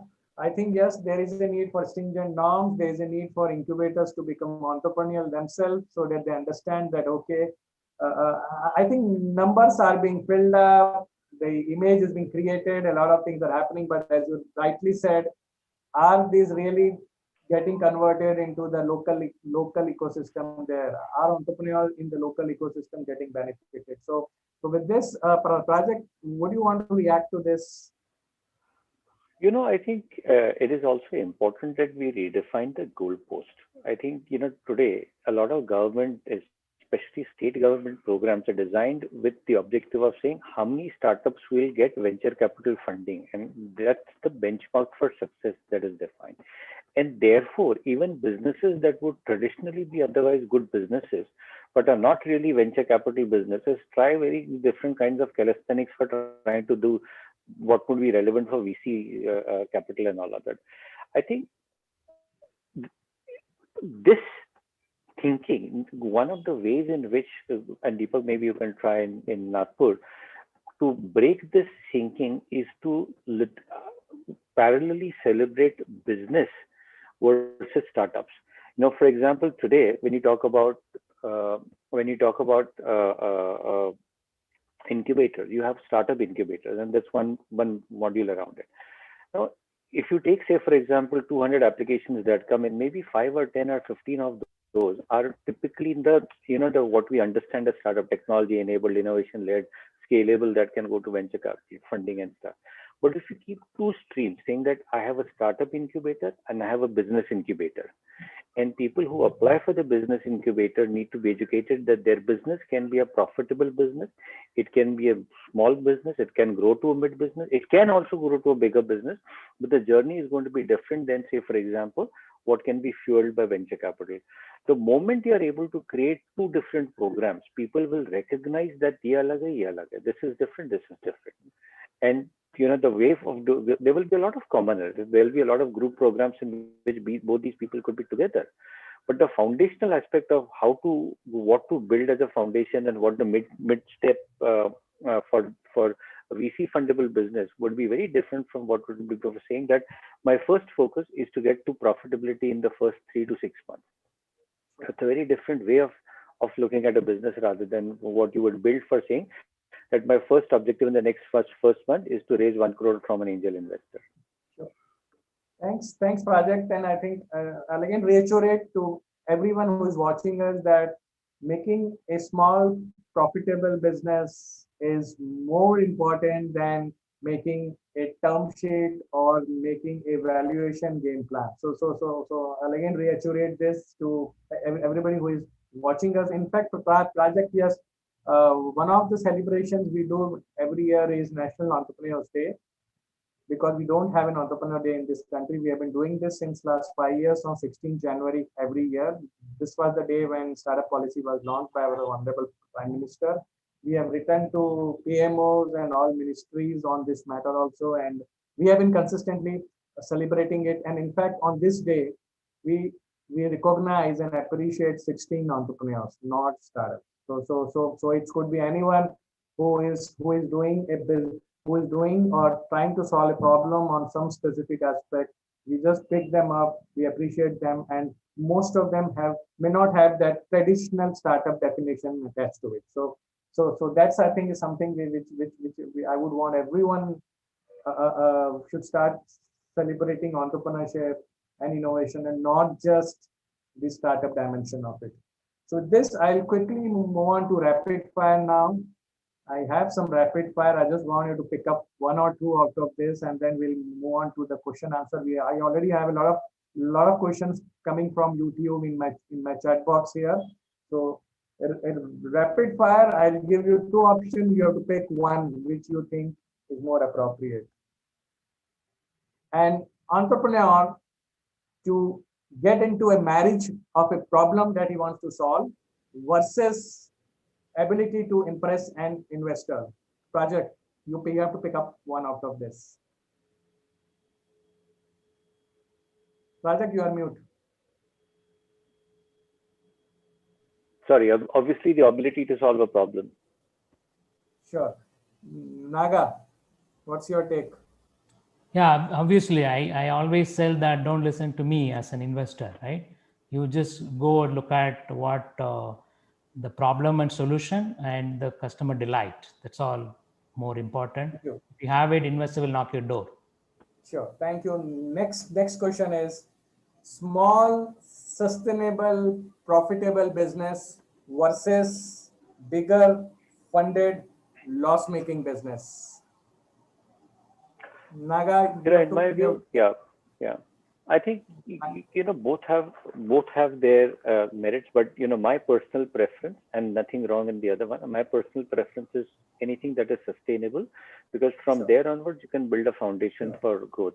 There will be some businesses that will require a lot more capital, but maybe for like infrastructure and stuff. But speculative spending and therefore making losses in the hope of something will work out, that's not my my style.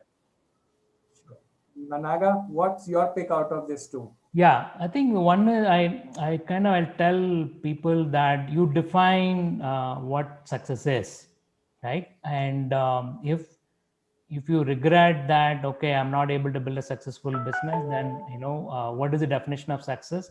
Today, obviously, the scale is being celebrated as a success, but it is up to each individual entrepreneur that what do I want, right?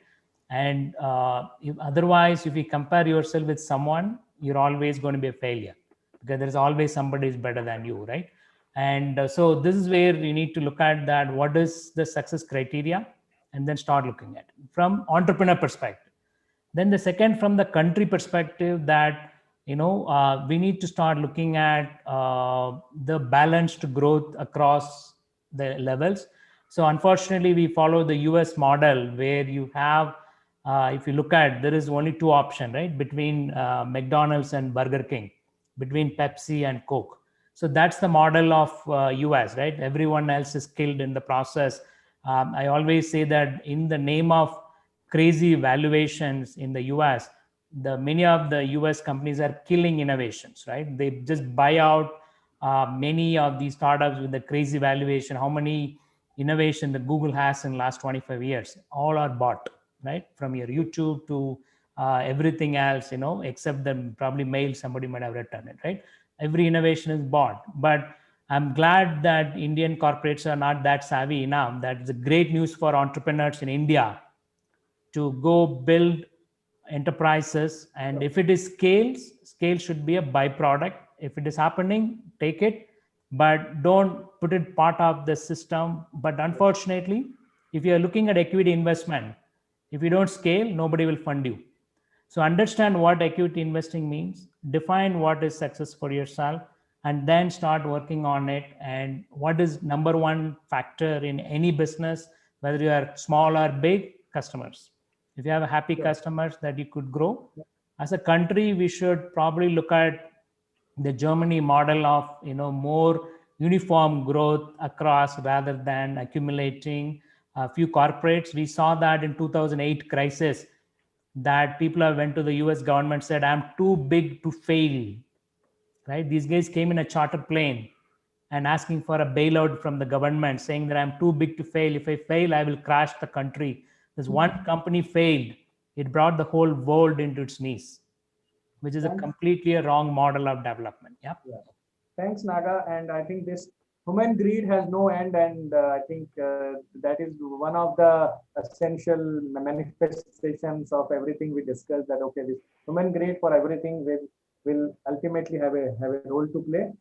Hallmark of success: raising multiple rounds of fund for an entrepreneur, or creating a sustainable value for your customer. I'm just I trying to think, give all this in different ways to bring clarity to our audience. no, I don't think raising capital should be anything that needs to be it needs to be celebrated. It's almost like saying, oh, I want to write a book and therefore I bought a pen and therefore I'm celebrating buying a pen. A pen is not about writing. You should be celebrated for writing the book, not for getting the tools to do whatever you need to. And therefore my thing is that yes, if you are able to raise capital and all of that, yes, of course, it's part of one way of doing business. But like Naga said, there are 10 million SMEs and there are 600 or whatever 30, 40, 50,000 startups that are in the, or maybe a few thousand startups that are funded and stuff. We need to be able to celebrate anybody who's sustainable and who's joyful in doing that business. Success to my mind is being happy with what you're doing with your life in personal as well as professional life. So thanks, I think, Project, and that really brings us to one of the very essential questions that I keep asking, and I keep asking every entrepreneur I meet, and that's what is reflected in our guiding principle also, that ultimately it has to be a fulfillment of life. You have to drive by your own conscience of what you want to do and why you want to do. So if those questions are answered appropriately, I think the purpose of life will take you to a very long distance. You may not have to wait for anyone else to fund you or give you money, or you have to approach someone that okay, I need something. I think you will become self-guided. You have your own energy and motivation to drive, and that keeps you live till the last breath of your life. I think with this last rapid fire question for Naga: value for customer or valuation for investor? Please pick one of this. Yeah, see, I think if you worry about the customer, I'm sure automatically every stakeholder in the business will get benefited. Yeah. So always about the customer delight, because if there is no customer happy, even if the investor is happy, he's not going to get his money back if you're not happy your, there. So it is always number one is your customer. If he's happy, automatically your investor is going to be happy. Yeah. Thanks, Naga. And I think, yes, there have been a very famous saying that if you do something with the right intention, पूरी कायनात आपका साथ देती है. अगर कोई काम अगर शिद्दत से किया जाए तो पूरी कायनात आपका साथ देगी. And this is, I have experienced in my life so many times that in spite of so many odds, so many challenges, we moved on. I think COVID was a time when we figured out we might be out, because we don't have that easy money of government grants coming in that okay, we could sustain.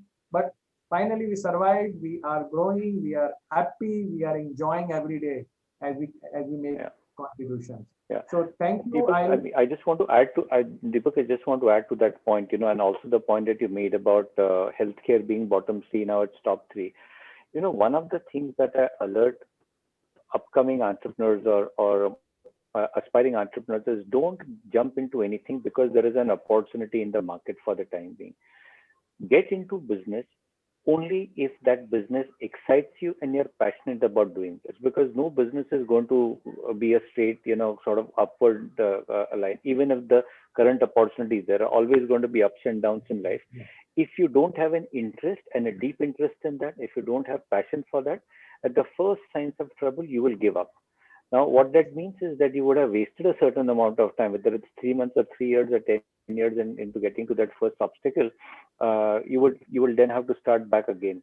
So get into something only if something excites you, no matter how good the opportunity currently looks in that entire thing. And that's and that's very easy to spot. And when somebody does something really inspirational or something that is inspired within from them, I think the world then conspires to make it happen for those people. Yes.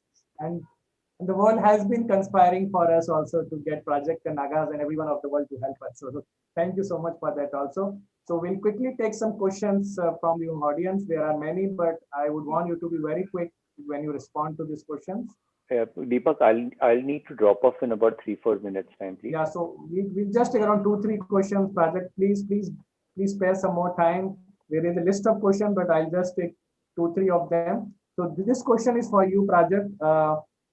What the preference now, the technology models or hyperlocal or on-ground models? There is a question. I think there is no preference for, it's not that there is a preference for this or the other, much like everything else, investors don't go with this preference or that. As long there is, you have to understand the investor model of how it works. They buy equity and they have to sell that equity to somebody else to be able to do, to make money. And therefore, any business that meets that objective is something that they can, that they will invest in. There are enough businesses which are infrastructure businesses, hardcore, like think of companies like a Chayos and all that, which are nothing but tea restaurants, right? Have been funded, as well as tech companies. So I think there's capital available for both those models. Thanks, Project. Naga, this question is for you. Earlier, we saw like burning cash and funds for a faster growth. Even today, some of the big startups are doing that. Is still that the only way to scale if we look at the post-COVID scenario? So obviously, if you have money and if your investor is ready, you can do all kind of these things. But I think everyone realized after the WeWork fiasco, right? So people are burning money and just adding valuation, and then went to the common man in the IPO. The common man rejected the WeWork offer, claiming that it is overvalued for a company which bottom line is wrong. So I think that's a great news for the entire world, because that kind of the model is what imported to India as well. Because in India, if you look at, I think many of the traditional businesses are amazing cash flow kings. They know how to manage the cash on a daily basis. We had that discipline. We've lost it today in terms of growing the business top line, never worried about the bottom line. So that model is like a US model. What is a US model? You grow your top line no matter what, and you kill every competition possible, and you have the turf. Once you hold the turf, and you can dictate the price, you can dictate whatever the price you want. People have no choice. But that model works in US. That's what I gave you an example earlier, that you will have Pepsi, Coke, or you have your McDonald's, Burger King. Everywhere you have only two people, you have a choice. But India customers are very smart, right? If you take like Oyo rooms and you give a discount, I enjoy the discount. But if we stop the discount, I will call my old friend I used to get me a better price in Madurai when I'm staying, right? And if Ola is giving a discount, I use Ola. Ola is increasing the price, call my auto wala, right? So India is a heterogeneous market. So this system that they perfected in the US, which is a homogeneous market, flood the market, hold the turf, and then play the game. You can charge whatever you want. People have no choice. That unfortunately doesn't work in India. So don't just follow the model. And end of the day, the number one principle in a business: problem, solution. Solution is bought by the person who has a problem. He pays you, and she's happy. She tells 4 people. That's the fundamentals of business principle. If you are not following that, it doesn't mean that how much money you raise. 85 e-commerce companies got funded in 2015. How many survive today? So that should be a great example for you to follow, not to follow these models. Yeah. Thank you. Thanks, Naga. Deepak, Last one for you, Prajar. No, Deepak, I will have to move now because I have a 6:30 call that I needed to get on to. Sure. So I'll quickly sum up now. So we'll not take any questions. We'll quickly sum up. So for all those viewers who are on the YouTube, who are watching us, 5 essential takeaways from today's discussion. Thanks to Project and Naga for really sharing their insights and their experiences from that kind of a genuinity and right intention. So problem is the core to be focused. There are many problems. So focus. Let's try to focus on problems. Let's try to make people's life easy and happier. Value for customer has to be the top priority. If you're able to create value for customer, everything will follow. कायनात आपका साथ देती रहेगी. Third is funding is just one part of the game. Let's not make it the only part of the game. Funding is fine if you need, if you want to raise money, there are people who support you. There are many ways of funding. But if funding is the core part of your game or your startup or your endeavor, go back to your design board and see if you are doing it appropriately, right? Let's celebrate the act of creation, entrepreneurship, and innovation, and not just funding. Everybody who's trying to do something of their own, who's trying to solve problems, they needs to be celebrated, not just the funding success that people achieve. Lastly, it's about self-fulfillment. It's about happiness that you want to bring to your own life. This all is going to be left behind once we are gone from this earth. So what we want to leave behind is something very, very, very deep-rooted thought, which I would want you all to live with, to keep thinking, were we born on this earth to raise funds? Were we born on this earth to make money? Or were we born on this earth for a specific divine intention that we can follow and we can address? So with this thought, I request Naga to quickly sum up and we say goodbye to all our audience on the YouTube. Over to you, Naga. Great. I think you're all being called as an innopreneur. I think bring the ability of what innovation that you're doing. Innovation means that you know only one way of doing whatever it is. Find another 99 ways. So you can start innovation. Need not be sitting in a room for 6 months, which is the disruptive innovation. We have zero in the country because we don't have a patience to sit 5 years, 10 years working on innovation. So what is very important, I think, to reiterate the point, the problem, what you're solving is important, and the solution is more important. Technology is just an enabler.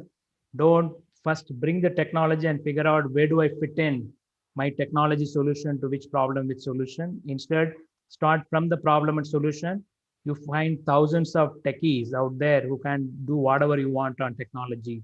So don't worry about the technology piece, which is just the enabler. What is important is about the solution, and when the tech is involved to make the solution better, that is obviously the important thing. That's what I call India's strength is thousands of problems. PPT, what I call India's strength is people, problem, technology. Look around, be sensitive. You'll have thousands of problems around you. Pick one problem, start solving it, bring technology as an enabler. If every Indian pays you, you have $1 billion company. All the best. Yeah.